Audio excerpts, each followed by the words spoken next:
O furacão passou no Allianz e Pedro, mais uma vez, não cansa de meter gol. Fala, eu sou o Lucas. Fala, eu sou o Felipe. Fala, eu sou o Pedrinho. E hoje a gente tá aqui para mais um vídeo do canal Canal Bola. E dessa vez vamos comentar o que aconteceu nas semifinais da Libertadores, das semifinais em que formaram a final entre Atlético Paranaense e Flamengo. Palmeiras e Vélez ficaram pelo caminho, então aparece vinheta.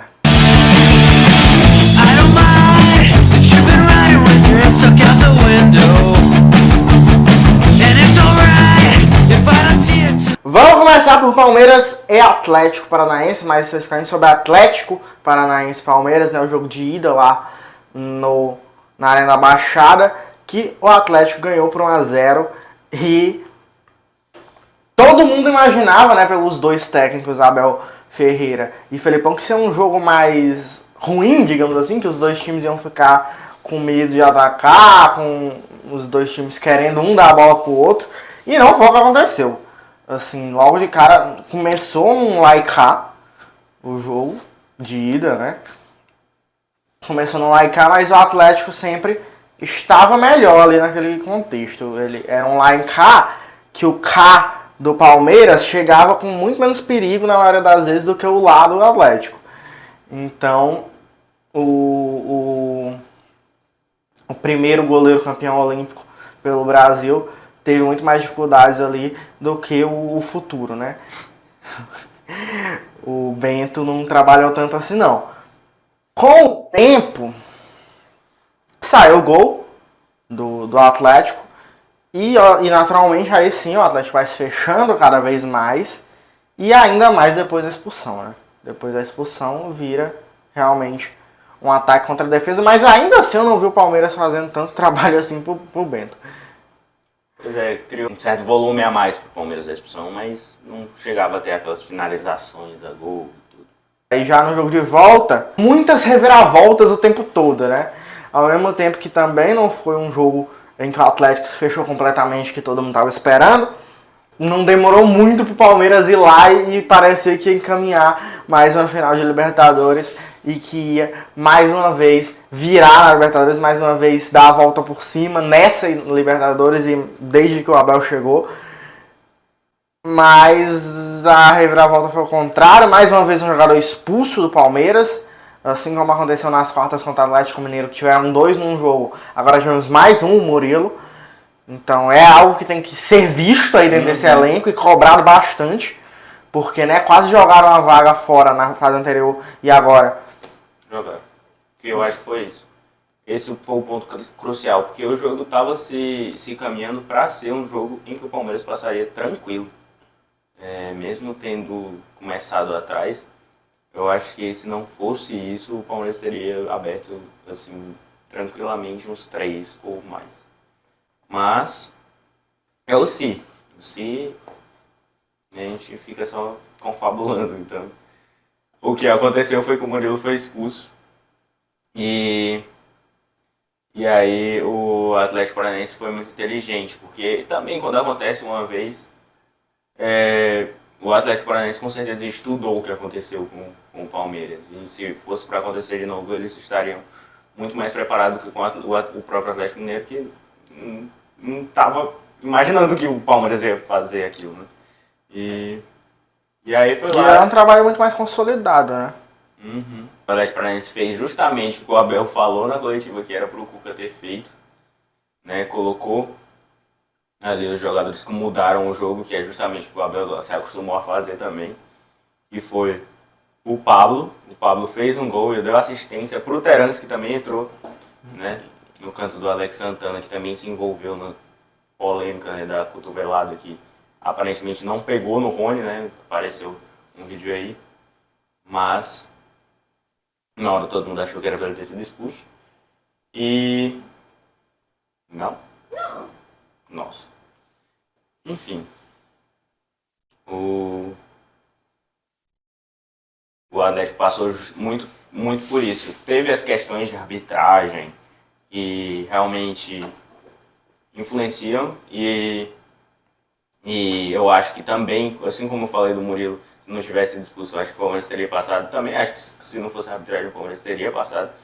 Mas o Atlético Paranaense fez um jogo de gigante. E o Palmeiras também. O Palmeiras fez um jogo de gigante. E o Atlético Paranaense fez um jogo de gigante. Foi um confronto muito grande, como se pedia uma semifinal de Libertadores.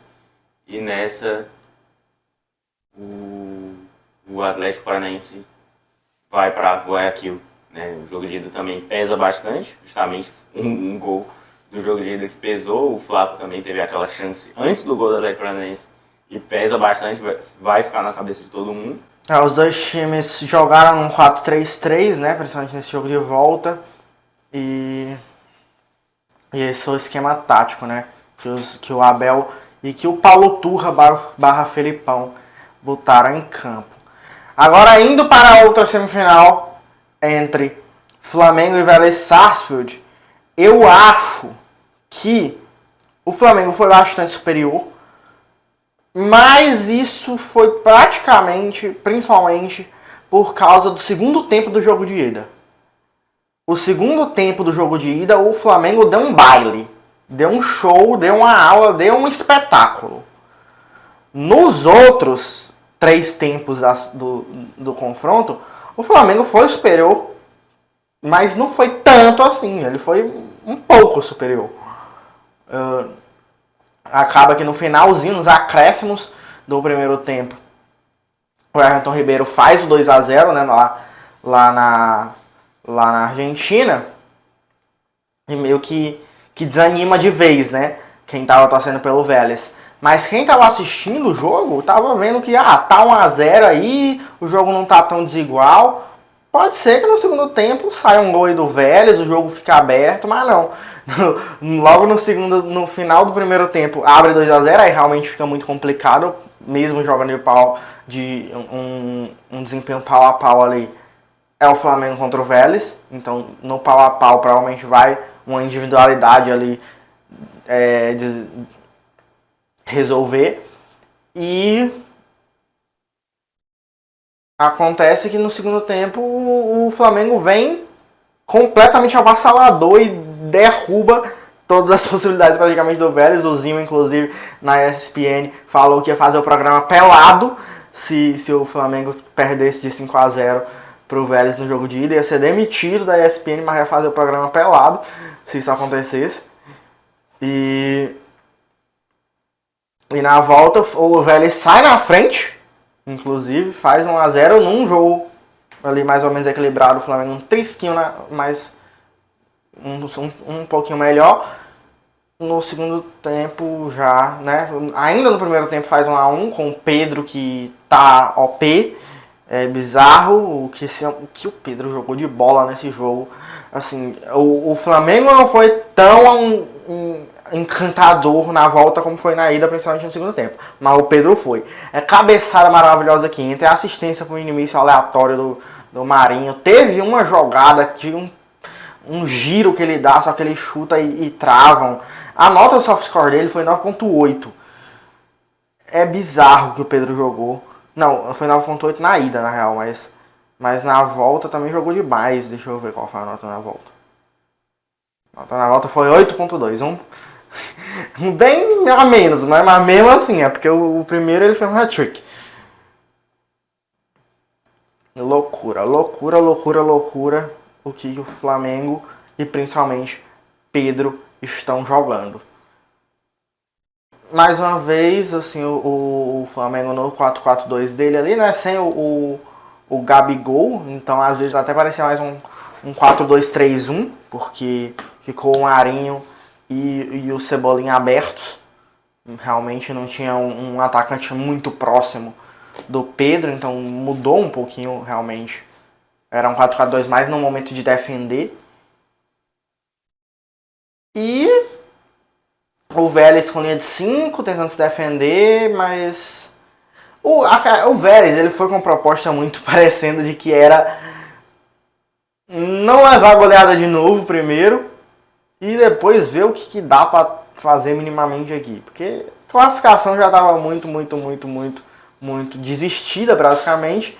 E engraçado que eu vi que o presidente deles tinha pousado lá no aeroporto do Rio de Janeiro e tinha falado, vai ser 5-1 e a gente vai ganhar nos pênaltis. Eu fiquei pensando, por quê? Mas foi o que ele falou, tipo, ele tava confiante ao ponto de achar que ia passar, mas meter esse 5-1. Eu achei engraçado, mas foi.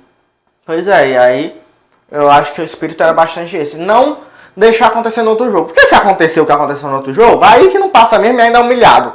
Então não deixa acontecer o que aconteceu no outro jogo primeiro. E o que for acontecendo de lucro, nós vai vendo. Não vai acontecer. Mas se for acontecendo, nós vai indo. E no final das contas, abriu o placar, foi lá se animando. Não dá. Principalmente quando o Pedro pega e bota o jogo no bolso de novo, não dá. Não deu. E mais uma vez, pelo terceiro ano seguido, teremos 2 brasileiros na final da Libertadores. Segundo ano seguido com o Flamengo, nós tivemos 2 anos seguidos de Palmeiras. E agora 2 anos seguidos de Flamengo. Com uma no meio com os dois, isso é meio óbvio. Mas 3 finais seguidas com 2 brasileiros na Libertadores está sendo um domínio absurdo. E veremos no que vai dar. Porque vai ser jogão. Vai ser um jogo muito, muito, muito, muito legal de se ver. Apesar de que, eu acho que apesar de que pode ser um jogo ruim. Eu disse jogão porque vai ser um jogo interessante. Mas pode ser um jogo ruim porque praticamente o Felipão lá na Copa do Brasil falou que vai jogar daquele jeito contra o Flamengo sempre. Então, podemos esperar um Atlético tentando travar o jogo, tentando ficar lá atrás, tentando fazer muita falta. E isso pode diminuir a qualidade do jogo, né? Mas, enfim, vai ser... Final envolve muita coisa, então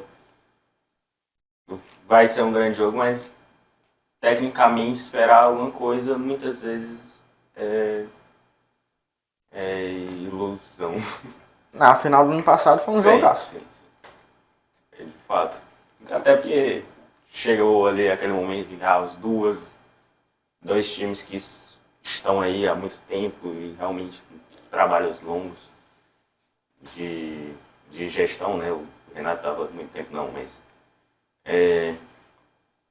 e no topo há muito tempo, então tinha que ser, de fato. Santos e agora o Atlético, imagino que vai ser o mesmo caminho de 2020. E bota aí nos comentários o que tu acha disso tudo, se tu concorda com as nossas análises, tudo que a gente falou aqui sobre Flamengo e Atlético Paranaense, os finalistas, e também os eliminados, Palmeiras e Vélez, que não vão disputar essa final lá em Guayaquil. Se gostou do vídeo, dá o like, se inscreve e mostra para seus amigos darem a opinião deles também. Segue a gente nas redes sociais que estão na descrição do vídeo. E é isso, tchau. Tchau.